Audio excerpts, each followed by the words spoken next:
जय जय रघुवीर समर्थ. समर्थ म्हणतात की वेळेच्या आधी कोणाला काहीही मिळत नाही आणि म्हणून समर्थ म्हणतात की मनुष्य आणि प्राण्यांचा जन्मही वेळ आल्यावरच होतो. म्हणून समर्थ म्हणतात की मनुष्य आणि प्राण्यांचा जन्मही वेळ आल्यावरच होतो आणि म्हणूनच समर्थ म्हणतात की वेळेच्या आधी कोणाला काहीही मिळत नाही असं समर्थ आपल्याला ते सांगतात. समर्थ म्हणतात की एखाद्या लहान मुलाचाही जन्म वेळ वेळ आल्यावरच होतो. आपल्या घरातील संकट, आपल्या घरातील संपत्ती ही वेळ आल्यावरच येते असं समर्थ आपल्याला ते सांगतात. आणि म्हणून समर्थ म्हणतात की सूर्य वेळेवर उगवतो. सूर्य हा वेळेवरच उगवतो. मग सूर्याची वाट आपण संध्याकाळ बघून काहीच उपयोग नाही. सूर्य हा वेळेवरच उगवतो, मग सूर्याची वाट आपण संध्याकाळ बघून काहीही उपयोग नाही. आणि म्हणून समर्थ म्हणतात की रात्र ही वेळ झाल्यावरच होणार आहे. रात्र ही वेळ झाल्यावरच होणार आहे. दिवसा जर आपण रात्र होण्याची वाट बघितली तर रात्र होणार नाही. दिवस संपल्यावर, सूर्य मावळल्यावरच रात्र होणार आहे, संध्याकाळ होणार आहे असं समर्थ आपल्याला ते सांगतात. आणि म्हणूनच समर्थ म्हणतात की वेळेच्या अगोदर आपल्याला काहीही मिळणार नाही. वेळेच्या अगोदर आपल्याला काहीही मिळणार नाही. आणि म्हणून समर्थ म्हणतात की तुम्ही विचार करून आपलं मन अशांत करू नका. तुम्ही जास्त विचार करून आपलं मन अशांत करू नका असं समर्थ आपल्याला ते सांगतात. समर्थ म्हणतात की ज्या व्यक्तीकडे आई वडिलांचे आशीर्वाद आहे, ज्या व्यक्तींकडे गुरूंचा आशीर्वाद आहे, ज्या व्यक्तींकडे वडीलधाऱ्या माणसाचा आशीर्वाद आहे, त्या व्यक्तीला आयुष्यामध्ये कधीही काहीही कमी पडत नाही. त्या व्यक्तीच्या आयुष्यामध्ये प्रत्येक कामामध्ये त्या व्यक्तीला यश, कीर्ती, प्रताप, महिमा हा येतोच असं समर्थ आपल्याला ते सांगतात. आणि त्या व्यक्तीला प्रत्येक कामामध्ये त्या व्यक्तीचा विजय होतो असं समर्थ आपल्याला ते सांगतात. पण समर्थ म्हणतात की ज्या व्यक्तीकडे आई वडिलांचे आशीर्वाद नाहीत, ज्या व्यक्तीकडे गुरूंचा आशीर्वाद नाही, ज्या व्यक्तीकडे वडीलधाऱ्या माणसाचा आशीर्वाद नाही, त्या व्यक्तीला मात्र आयुष्यामध्ये कधीही यश, कीर्ती, प्रताप, महिमा प्राप्त होणारच नाही असं समर्थ आपल्याला ते सांगतात. आणि म्हणून समर्थ म्हणतात की जीवन जगताना हार कधीही मानू नका. जर आपण हार मानली तर आपल्यामध्ये निगेटिव्ह विचार येतात, आपल्यामध्ये नकारात्मक विचार येतात, आपल्याला जगू वाटत नाही. आणि म्हणून समर्थ म्हणतात की जीवन जगताना आशा ठेवायची आणि आपल्याला आनंद होईल असे विचार करायचे. नेहमी प्रयत्न करत राहायचं. प्रयत्नामुळे आपल्याला प्रेरणा मिळते. आशा ही आपल्याकडूनच आपण ठेवायची असं समर्थ आपल्याला इथे सांगतात. समर्थ म्हणतात की कर्म जर उत्तम असेल तर फळ हे आपल्याला ईश्वर, परब्रह्म, परमेश्वर नक्कीच देणार आहे असं समर्थ आपल्याला ते सांगतात.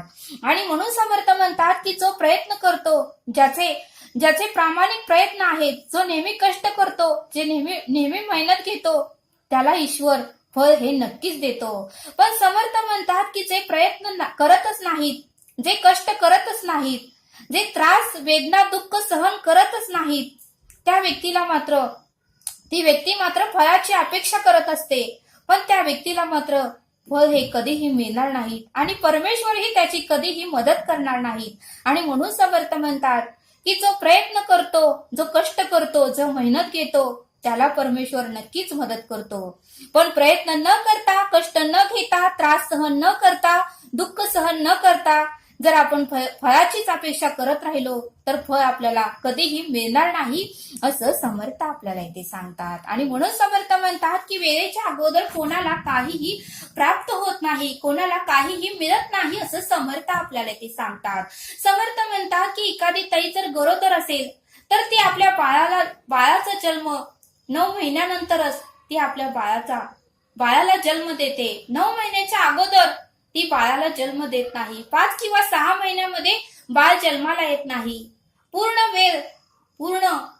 वेळ झाल्यानंतरच बाळाचा जन्म होतो असं समर्थ आपल्याला इथे सांगतात. समर्थ म्हणतात की जर आपण आज आंब्याचं झाड लावलं तर उद्या आपल्याला आंबे मिळत नाही. त्यासाठी 8 ते 9 वर्षाचा कालावधी जावा लागतो आणि मग मात्र आपल्याला आंबे मिळतात असं समर्थ आपल्याला ते सांगतात. आणि म्हणून समर्थ म्हणतात की वेळेच्या आधी कोणाला काहीही मिळत नाही असं समर्थ आपल्याला ते सांगतात. समर्थ म्हणतात की नोकरीच्या ठिकाणी आपण महिना भरल्यानंतरच आपल्याला पगार मिळतो. जर आपण 2च दिवस गेलो आणि तिसऱ्या दिवशी जर मालकाला म्हटलो की मला पगार द्या, तर आपल्याला पगार मिळत नाही. मालक म्हणणार की महिना पूर्ण होऊ दे, 30 दिवस पूर्ण होऊ दे, मग तुला मी 1 तारखेला पगार मिळतो.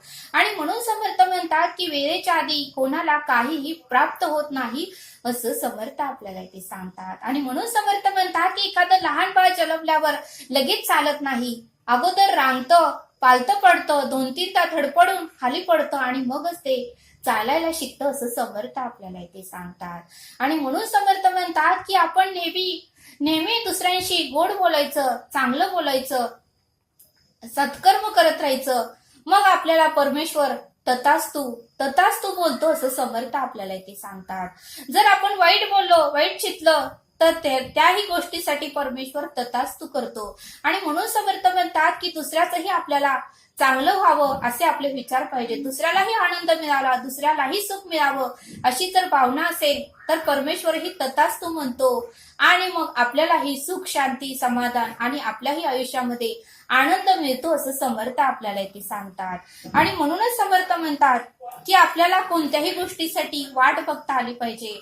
जर आपण वाट बघितली तर त्याचं फळ आपल्याला नक्कीच मिळतं, असं समर्थ आपल्याला इथे सांगतात. समर्थ म्हणतात की परमेश्वराच्या कृपेने एखाद्या घरामध्ये सर्व काही असतं, पण एखाद्या मुख्य व्यक्तीला मात्र क्रोध येतो, राग येतो, त्याच्यामध्ये विषय येतात आणि सर्व काही तो वाद घालतो, भांडण करतो आणि इस्टेटीची वाटणी व्हावी, प्रॉपर्टीची वाटणी व्हावी म्हणून आई वडिलांशी वाद घालतो आणि मग मात्र सगळं काही कुटुंब उद्ध्वस्त होतं, सगळे काही नाराज होतात, सगळ्यांच्या डोळ्यामध्ये अश्रू येतात. आणि मग समर्थ म्हणतात की हे करून आपण काय प्राप्त केलं.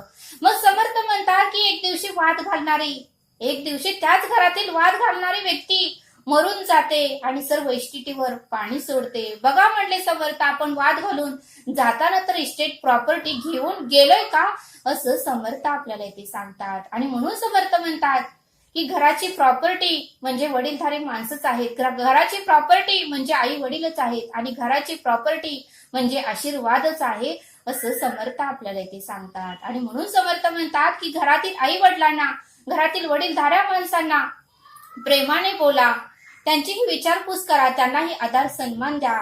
मग त्यांना 10 दिवसाचं जर आयुष्य राहिलेलं असेल तर त्यांना 40 दिवस जगल्यासारखं आनंद प्राप्त होईल. 10 दिवसाचं जरी आयुष्य राहिलेलं असेल तर त्यांना 40 दिवस जगल्यासारखा आनंद त्यांना मिळेल, असं समर्थ आपल्याला इथे सांगतात. आणि म्हणून समर्थ म्हणतात की जीवनामध्ये कधीही हार मानू नका, सतत प्रयत्न करा.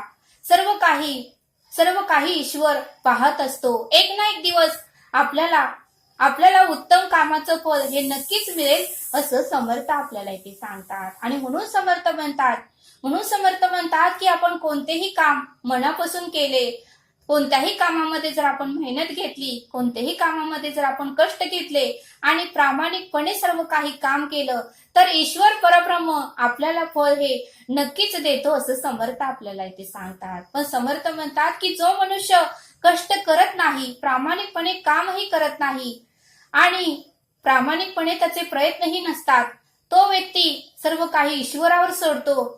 त्याला मात्र ईश्वर आयुष्यभर कधीही मदत करत नाही आणि तोही आयुष्यामध्ये कधीही पुढे जात नाही, असं समर्थांनी आपल्याला ते सांगितलं. आणि म्हणून समर्थ म्हणतात की जो नेहमी प्रयत्न करतो, जो मनापासून काम करतो, जो नेहमी कष्ट घेतो, जो नेहमी मेहनत घेतो, परमेश्वर त्याची मदत नक्कीच करतो. म्हणून समर्थ म्हणतात की सतत प्रयत्न करत राहा, सतत कष्ट करा, प्रामाणिकपणे काम करा.